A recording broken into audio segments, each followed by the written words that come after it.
Well, good morning, good afternoon, good evening to everyone, depending on which part of the planet you're dialing in from. And thank you for taking the time to listen to us and giving us this opportunity to speak to you today. As you heard, the topic that we wish to talk about today are the top 5 challenges in incident resolution. We will spend some time talking about how the SmartQED approach makes life just that wee bit easier. So what we are going to be doing today is I'm going to interview our founders and co-founders. So we have Terry Gallagher on the call and we have Julie Basu on the call. And I'm going to be introducing them or asking them to introduce themselves in a while. And we also have Ron Spencer with us, who looks after our marketing. And I am Sangeet. So before we get started, just a quick glimpse of the agenda. So yes, we will introduce ourselves, the panel will introduce. And then we'd like to have this whole conversation around pain points in incident management along 2 stripes. One is the collaboration angle, which talks about the pain points that come when we have teams and large teams and distributed teams at that, who need to come together, quickly get onto the same page and solve the problem. The other stripe that we're going to talk about is more around knowledge management, knowledge capture, knowledge retention, the risks involved therein, and how the SmartQED approach can help elevate and mitigate some of those risks. So with that, if we could just move on to introductions, I would first ask Terry Gallagher, who's our co-founder, to introduce himself. Terry, if you please. Certainly. Good morning, everybody. I'm Terry Gallagher, Head of Customer Solutions here at SmartQED. I've worked in enterprise IT in various roles as a developer, technical project manager, operations, crisis management, disaster recovery. Worked at large, medium, and small organizations, large organizations such as AT&T, British Petroleum, Sun Microsystems in its heyday, Blue Coat Systems, which is now Symantec. Worked as a crisis manager, incident commander, and facilitated many P1 and critical outages. Lived and breathed through the pressure cooker of war room situations and so forth. And that's where I get my passion to build tool sets and methods to rapidly resolve urgent problems and prevent future problems. And that's what we do at SmartQED. Thank you, Terry. And we're going to fall back on you and ask you to share some of our experience as we go on with this conversation. Thank you. I will now ask our founder, Julie Basu, to please introduce herself. Over to you, Julie. Welcome, everyone. Thank you, Sangeet. Thank you, Terry, for joining this call. So I have actually been living and working in the Silicon Valley for many years. I went to grad school here at Stanford, and I'm a hardcore technical person. I graduated in computer science, and then I got hired by Oracle, which is a big database company headquartered here. So at Oracle, we were dealing with enterprise IT software, and database is a critical component of any web application. If an incident happens with Oracle, it is often a major incident. So even though I was a director of engineering, I was heavily involved in incident handling, especially for the escalated incidents that are like major incidents. So our developers and myself, we would have to all get involved because the goal is to resolve the incident ASAP. So like Terry, I lived through many war room situations, and the context, for Terry and me getting together and doing SmartQED was that we faced certain difficulties, right, and challenges in our incident handling, the way the incidents are managed, the way they're handled, and that is actually the topic of today's webinar. We thought we would share our experience and insights with the community. Thank you. Thank you, Julie, for that lovely introduction. And in fact, we would love to hear how some of your experiences of working with Oracle have gone about in shaping this product that we have built. We also have Ron Spencer with us, who's our marketing genius out here. And I'm Sangeet. I'm a data scientist, and I will be a good old-fashioned moderator or interviewer, whatever you choose to call it, for today's conversation. Before we get started, just a couple of ground rules. This webinar is for 30 minutes, and we would like to keep a good part of that in the end reserved for questions from the audience. So we'd like to have this conversation over in about half of that time, say 15 minutes. And I would request the panelists, Terry and Judy, to try and restrict their responses to maybe 2 to 3 minutes, not more than that. Yeah. So with that, maybe if we could get started and move on to the next page, I will come to my first question, which is around incident management, pain points, particularly with regards to the collaboration angle. So I'm going to pose this question to Terry and ask him, what are the top 3 collaboration pain points that comes to his mind? Sure. Yeah, collaboration is a big one, especially the larger the organization gets, the more difficult it is to effectively collaborate. Ultimately, you're looking for that shared vision, and any tool that can help get everybody on the same page, obviously, is very valuable. So, the first pain point is unclear incident status and your strategy for your approach. When you pull everybody in, all hands are on deck, all your SMEs are heads down, focused on their area of responsibility, and oftentimes their findings don't bubble up in a timely fashion for other folks to know what's been found. For instance, oftentimes you might have, for instance, a network issue. People who don't work in the network arena are focused on their area, and if a problem is found, or it's even valuable to know if a problem is not found, that changes kind of your arc on how you continue to investigate the problem. So knowing status sooner than later is very valuable. Regardless of what your incident management process is, whether it be ITIL-based, SRE-based, or your own hybrid approach, your number one priority, obviously, is to restore service as quickly as possible. And most of us on this call are familiar with MTTR. One of the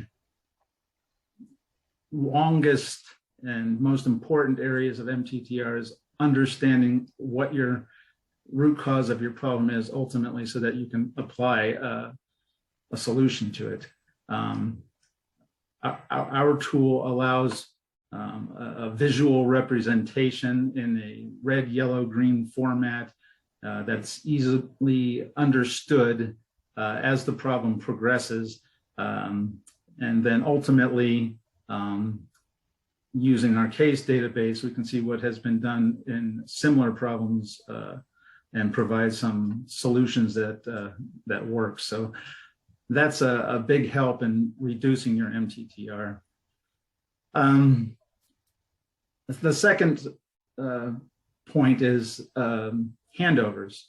Oftentimes you're working with global teams, different time zones, and you need to hand over to new people who are coming onto the problem and bring them up to speed as to what's been done, what's been found, what are the current actions, so that they can engage quickly and efficiently.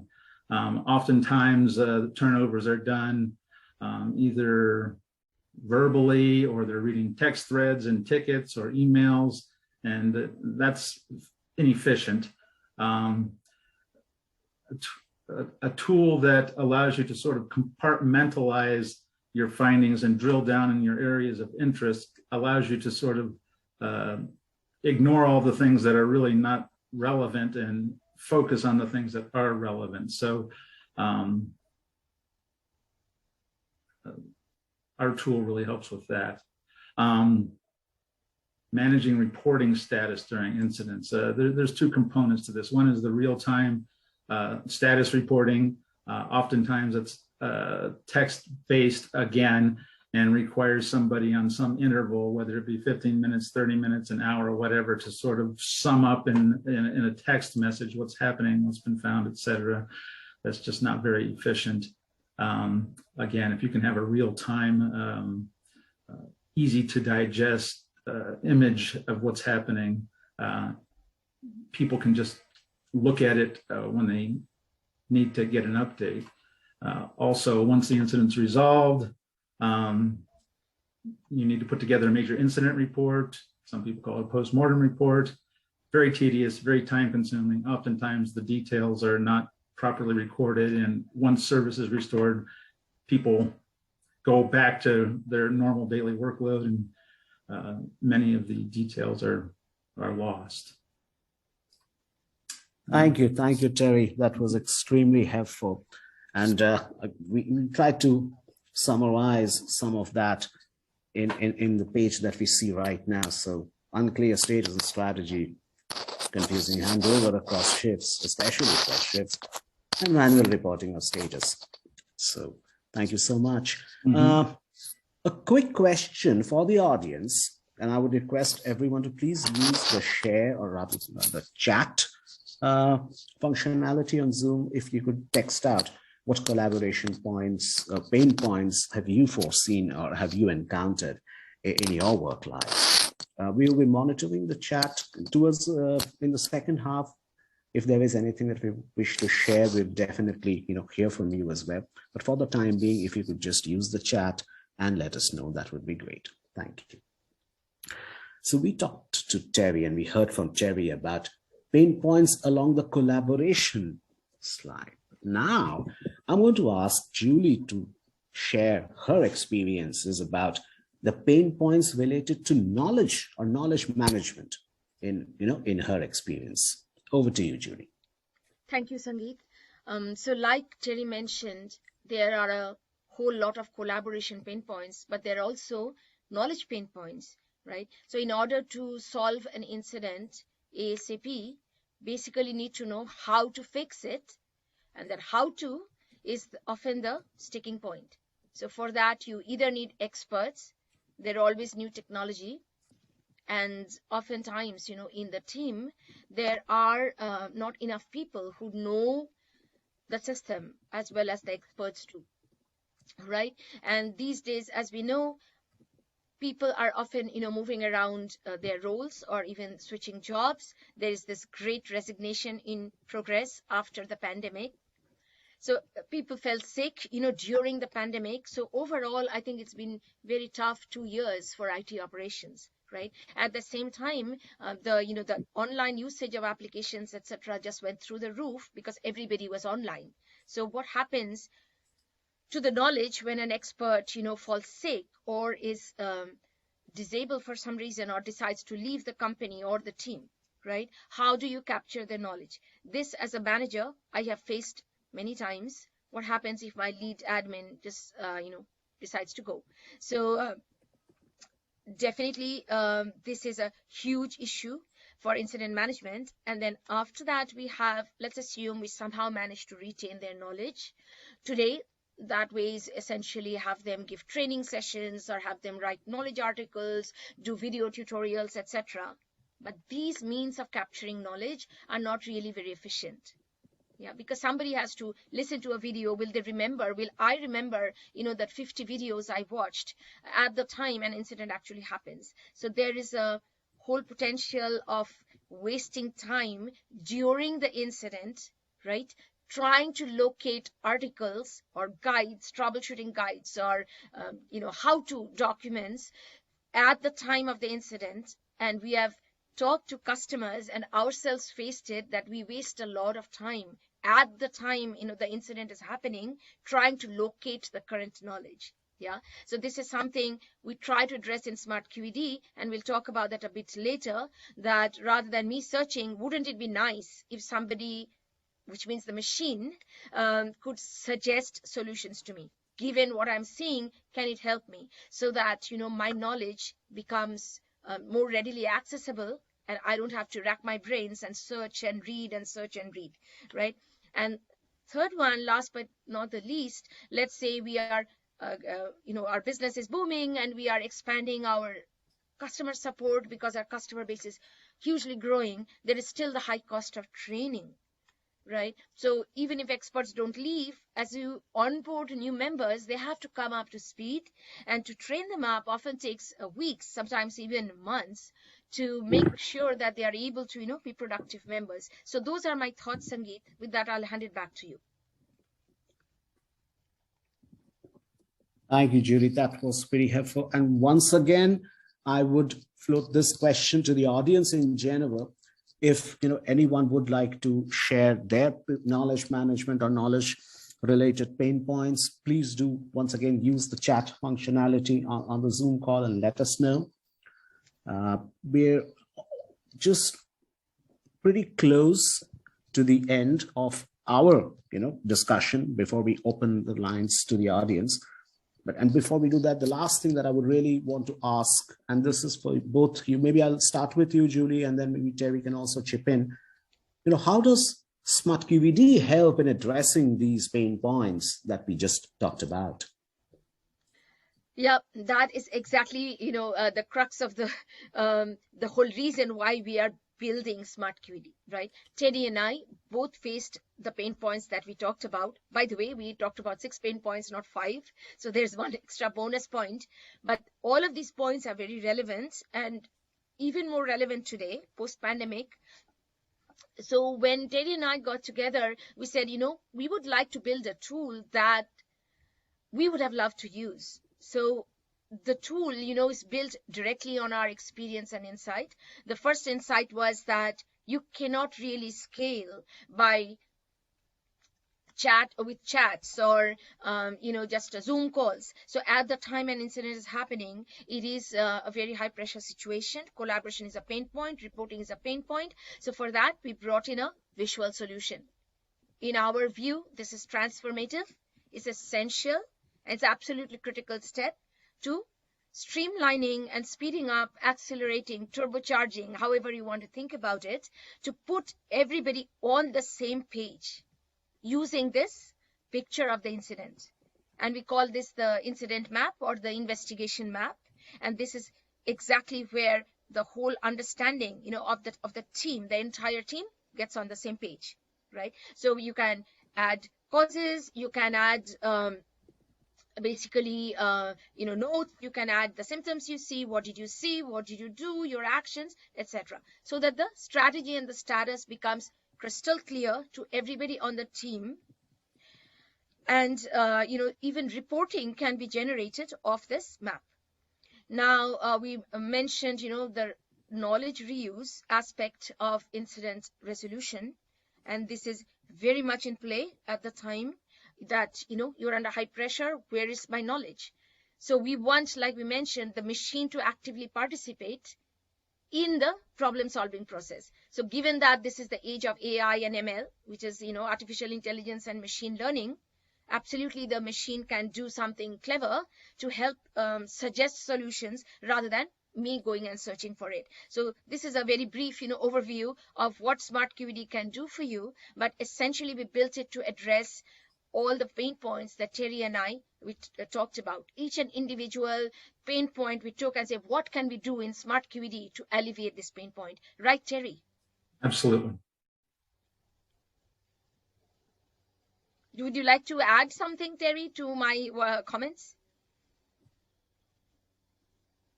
I'll just put an exclamation point on some of the things you already talked about. It's like, war rooms are big pressure cookers. Whenever critical services are down, there's a lot of stress involved in that.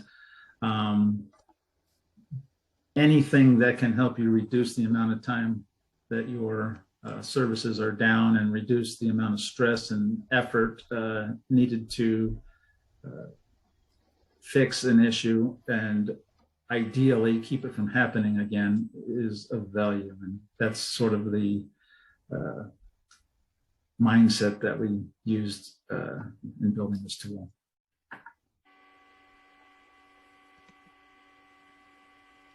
Thank you so much, Terry. Thank you, Julie, for letting us understand how SmartQED can help in addressing some of these pain points. But we kept this for 30 minutes, and it's time to open this up to questions from the audience. But before we go there, we tried to crunch in a very limited duration of time our observations around pain points with incident resolution and how SmartQED can help address some of those pain points. If you wish to find out more, there are a few things that you could do. We have been doing these webinars for some time, and we have recordings of these webinars which are available on YouTube. We have a community, website where people, can learn from the templates that we have already available. They can contribute templates as well. It's a community site. You can, test drive our app. The links are all here, and I think Ron will probably be posting some of those links on the chat. We are also, available as a Slack app, so you can try that.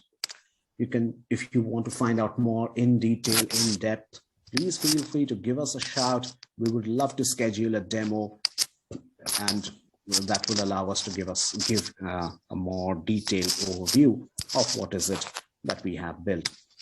And last but not the least, and it's not there on this page, we've kept this again for 30 minutes. We understand people have their busy schedules and other demands on their time, but we will be here for some time. So if you want to, if some of you want to hang around and have a more longer conversation with us, maybe ask for more details around some of the things that we talked about, you're most welcome.